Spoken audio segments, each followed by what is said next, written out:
السلام علیکم ورحمۃ اللہ وبرکاتہ۔ بسم اللہ الرحمن الرحیم۔ دوستو، ہشام بن عروہ اپنے باپ عروہ سے روایت کرتے ہیں کہ ایک سوار مکہ اور مدینہ کے درمیان جا رہا تھا۔ اچانک ایک قبر کے پاس سے گزرتے ہوئے اس نے دیکھا کہ ایک آدمی قبر سے باہر نکلا۔ وہ آگ میں جل بھن رہا تھا اور لوہے کی زنجیر میں جکڑا ہوا تھا۔ اس نے کہا، اے شخص، مجھ پر ذرا پانی چھڑک دے۔ اتنے میں ایک دوسرا شخص اسی قبر سے نکل آیا اور اس نے چیخ کر کہا، اے اللہ کے بندے، اس پر پانی نہ چھڑکنا۔ یہ واقعہ دیکھ کر سوار بے ہوش ہو گیا۔ جب صبح ہوئی تو اس کے تمام بال سفید ہو چکے تھے۔ جب اس واقعے کی خبر امیر المومنین حضرت عثمان بن عفان رضی اللہ تعالی عنہ کو دی گئی تو آپ رضی اللہ تعالی عنہ انہیں فرمایا کہ لوگ تنہا سفر نہ کیا کریں۔ اللہ اکبر۔ مردے کو کالا سانپ لپٹا ہوا تھا۔ دوستو، عبداللہ بن ہشام کا بیان ہے کہ میں ایک مردہ کو غسل دینے گیا۔ جب میں نے غسل دینے کے لیے اس کے منہ سے کپڑا سرکایا تو دیکھا کہ اس کی گردن میں کالا سانپ لپٹا ہوا ہے۔ میں نے سانپ سے کہا کہ تو بھی مامور ہے اور ہمارا یہ طریقہ ہے کہ ہم اپنے مردوں کو غسل دیں۔ اگر تیری اجازت ہو تو کسی کونے میں چلا جا تاکہ ہم غسل دے سکیں، پھر تو اپنی جگہ آ جانا۔ چنانچہ وہ سانپ گردن سے علیحدہ ہو کر گھر کے ایک کونے میں چلا گیا۔ جب غسل ہو چکا تو پھر آ کر گردن میں لپٹ گیا۔ یہ مردہ ایک بے دین زندیق قسم کا انسان تھا۔ اللہ تعالیٰ محفوظ رکھے۔ لوٹ کے مال سے حج کے لیے جانے والے شخص کا عبرتناک واقعہ۔ دوستو، صدقہ بن خالد دمشق کے بعض مشائخ سے روایت کرتے ہیں کہ ہم حج کے لیے گئے۔ ہمارا ایک ساتھی راستے میں انتقال کر گیا۔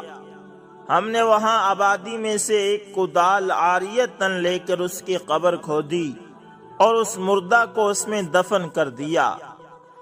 دفن کرنے کے بعد یاد آیا کہ کدال قبر میں ہی بھول گئے۔ ہم نے قبر کو پھر کھودا تو کیا دیکھتے ہیں کہ اس مردہ کی گردن اور دونوں ہاتھوں کو اس کدال میں باندھ دیا گیا ہے۔ ہم نے یہ وحشتناک منظر دیکھ کر قبر کو مٹی سے بند کر دیا اور کدال نہ نکال سکے۔ کدال کے مالک کو اس کی قیمت دیکھ کر راضی کیا۔ جب ہم سفر سے لوٹ کر آئے تو اس مردہ کی بیوی سے اس کا حال پوچھا۔ اس نے بتایا کہ میرا خاوند ایک شخص کے ہمراہ جا رہا تھا۔ اس شخص کے پاس مال تھا۔ میرے خاوند نے اس کو قتل کر کے اس کا سارا مال لوٹ لیا تھا اور اسی مال سے حج کے لیے جا رہا تھا۔ اللہ اکبر۔ مسلم بن عقبہ مری کا انجام۔ دوستو، مدینہ منورہ میں مسلم بن عقبہ مری یزید کی بیعت کی طرف دعوت دینے کے لیے آیا اور لوگوں سے کہا کہ تمام لوگ صحیح اور غلط ہر حکم میں یزید کے غلام ہیں۔ اس کی اس بات کو سن کر ایک قریشی لونڈی کے بیٹے نے کہا کہ یزید کی نہیں بلکہ اطاعت تو اللہ تعالی کی ہوگی۔ مسلم بن عقبہ نے اسے قتل کروا دیا۔ اس شہید کی ماں نے قسم کھائی کہ مسلم بن عقبہ پر اگر قدرت حاصل ہو گئی، خواہ اس کی زندگی میں یا موت کے بعد، بہرحال میں اس کو آگ میں جلاؤں گی۔ مسلم جب مدینہ سے باہر نکلا تو شدید بیمار ہو گیا، یہاں تک کہ راستے میں مر گیا اور دفن کر دیا گیا۔ مسلم کے مرنے کی خبر جب اس شہید کی ماں کو پہنچی تو کئی آدمیوں کے ہمراہ قبر کے پاس گئی اور مسلم کی قبر کھودی تاکہ وہ عورت اپنی قسم پوری کرنے کے لیے لاش قبر سے نکال کر جلائے۔ قبر کھود کر لوگوں نے دیکھا تو یہ وحشتناک منظر نظر آیا کہ ایک بڑا سانپ اس ظالم کی گردن میں لپٹا ہوا تھا اور اس کی ناک کی نوک کو کاٹ رہا تھا۔ یہ منظر دیکھ کر لوگ وہاں سے چلے گئے۔ غسل جنابت نہ کرنے والے شخص کا انجام۔ دوستو، حضرت ابان بن عبداللہ بجلی رحمت اللہ تعالی کا بیان ہے کہ ہمارا ایک پڑوسی وفات پا گیا۔ ہم نے اس کی تجہیز و تکفین کے لیے جب قبر کھودی تو اس میں سے بلی کے مشابہ ایک جانور نمودار ہوا۔ اس کو قبر سے بھگانے کی بہت کوشش کی گئی لیکن وہ نہ بھاگا۔ گورکن نے کدال اس کی پیشانی پر ماری مگر پھر بھی وہ نہ بھاگا۔ مجبور ہو کر دوسری قبر کھودی گئی۔ اس قبر میں بھی اسی طرح جانور نکل آیا اور کسی ترکیب سے بھی وہ جانور وہاں سے نہ ہٹا۔ ہم مجبور ہو کر تیسری قبر کھودنے لگے۔ جب تیسری قبر کی لحد تیار ہوئی تو اچانک وہ جانور اس سے بھی نکل پڑا اور کسی صورت نہ بھاگا۔ ہم لوگ مجبور ہو گئے اور اسی میں دفن کر دیا۔ دفن کے بعد ہم نے اس کی ہڈیوں کی آواز سنی۔ یہ ایسا عجیب واقعہ تھا کہ پہلے کبھی پیش نہ آیا تھا۔ ہم نے اس مردہ کی بیوی سے واقعہ بیان کر کے دریافت کیا کہ تیرا خاوند کیا عمل کرتا تھا تو اس نے بتایا کہ وہ غسل جنابت نہیں کرتا تھا۔ استغفر اللہ، استغفر اللہ۔ لواطت کرنے والے کا انجام بد۔ دوستو، عمرو بن اسلم دمشقی ایک واقعہ بیان کرتے ہیں کہ مقام صغر میں ایک شخص کی موت واقع ہو گئی اور اس کو دفن کر دیا گیا۔ تیسرے دن اتفاق سے اس کو کھودا گیا تو قبر کی اینٹیں سب اپنی جگہ پر تھی۔ اس کی لحد میں جھانک کر دیکھا تو وہاں کچھ بھی نہ تھا، یعنی مردہ غائب تھا۔ حضرت وکیع بن جراح سے اس واقعے کا ذکر کر کے اس کا سبب دریافت کیا گیا تو انہوں نے کہا کہ ہم نے ایک حدیث سنی ہے کہ قوم لوط کا عمل کرنے والا شخص جب مرتا ہے تو اس کو اس کی قبر سے اٹھا لیا جاتا ہے اور وہ قوم لوط کے ساتھ رہتا ہے، اور جب قیامت ہوگی تو وہ انہی کے ساتھ اٹھایا جائے گا۔ انا للہ و انا الیہ راجعون۔ اللہ تعالیٰ اس فعل بد سے تمام مسلمانوں کی حفاظت فرمائے۔ ماں کے ساتھ بے ادبی سے پیش آنے والے کا عبرتناک انجام۔ دوستو، ابن خوشب اپنا ایک واقعہ بیان کرتے ہیں کہ میں ایک بار ایک قبیلے پر گزرا۔ وہاں ایک قبرستان تھا۔ میں نے دیکھا کہ عصر کے بعد ایک قبر شق ہو گئی، یعنی ایک قبر پھٹ گئی اور اس سے ایک آدمی باہر نکلا۔ اس کا سر گدھے کا تھا مگر جسم آدمی کا تھا۔ وہ نکل کر 3 بار گدھے کی طرح چیخا، پھر قبر میں چلا گیا اور قبر بند ہو گئی۔ میں نے قبیلہ والوں سے اس قبر والے کا حال پوچھا تو انہوں نے بتایا کہ وہ شرابی تھا۔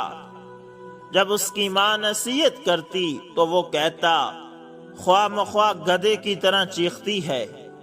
چنانچہ وہ عصر کے بعد مر گیا اور روزانہ عصر کے بعد اس کی قبر پھٹتی ہے اور وہ 3 بار نکل کر زور زور سے گدھے کی طرح چیختا ہے۔ استغفر اللہ، استغفر اللہ۔ حضرت عمر بن عبدالعزیز رحمت اللہ تعالی کا چشمدید واقعہ۔ دوستو، حضرت عمر بن عبدالعزیز رحمت اللہ تعالی کو کون نہیں جانتا؟ بہت بڑے اللہ والے اور خلیفہ وقت گزرے ہیں۔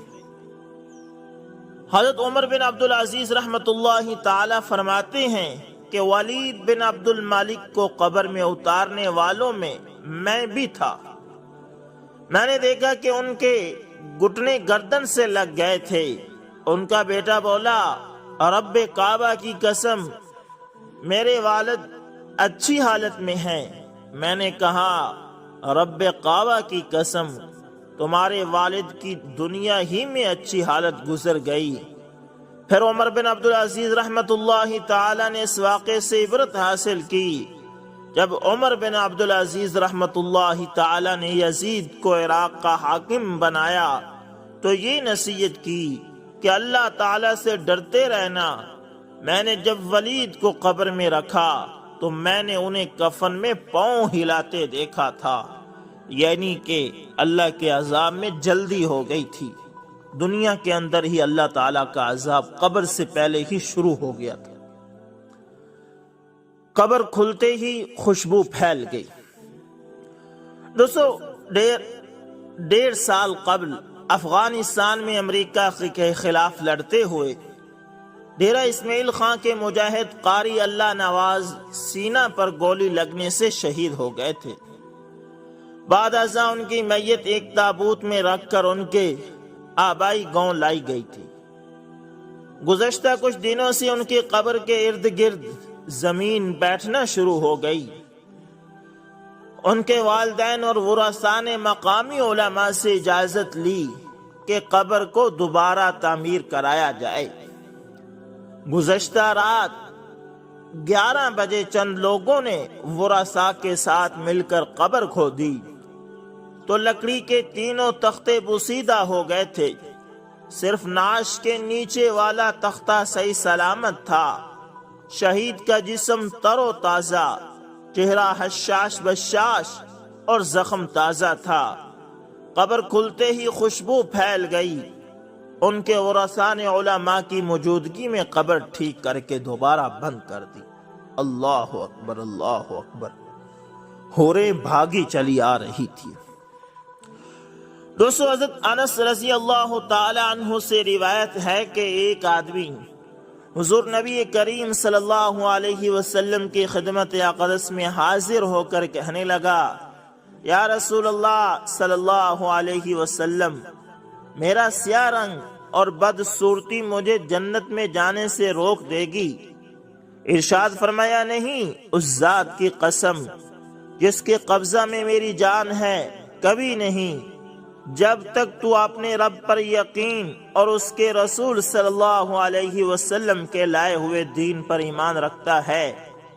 وہ شخص کہنے لگا، اس ذات کی قسم جس نے آپ کو نبوت کا شرف بخشا ہے کہ میں آپ کی اس مجلس میں حاضر ہونے سے پورے 8 ماہ قبل اسلام لا چکا ہوں۔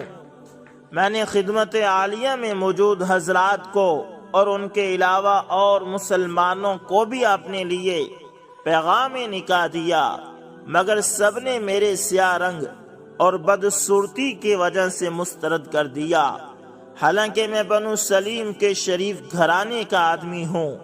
البتہ میرے ماموں کے سیاہ رنگ کا اثر مجھ پر بھی ہو گیا ہے۔ آپ صلی اللہ علیہ وسلم نے ارشاد فرمایا، عمرو بن وہب کہاں ہیں؟ یہ بنو ثقیف کا ایک شخص تھا جو ابھی مسلمان ہوا تھا۔ لوگوں نے لا علمی زہر کی تو ارشاد فرمایا، کیا تو اس کا گھر جانتا ہے؟ اس نے کہا، جانتا ہوں۔ ارشاد فرمایا، اس کے ہاں جا کر آہستہ سے دروازے پر دستک دو اور سلام کہو۔ اندر داخل ہونے کے بعد اتنا کہہ دو کہ حضور نبی کریم صلی اللہ علیہ وسلم نے تیری بیٹی سے میرا نکاح کر دیا ہے۔ کہتے ہیں کہ اس کی بیٹی انتہائی حسین و جمیل اور عقل مند اور سمجھ کی مالک تھی۔ یہ شخص دروازے پر آیا، دستک دیکھ کر سلام کہا۔ اہل خانہ نے عربی لہجہ سن کر مرحبا کہا، دروازہ کھول دیا، مگر اس کا کالا رنگ اور قبیح صورت دیکھ کر سب ناک بھویں چڑھانے لگے۔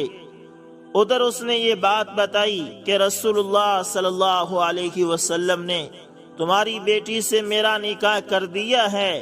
یہ سن کر سبھی نے شدت سے انکار کیا اور یہ شخص واپس لوٹ گیا۔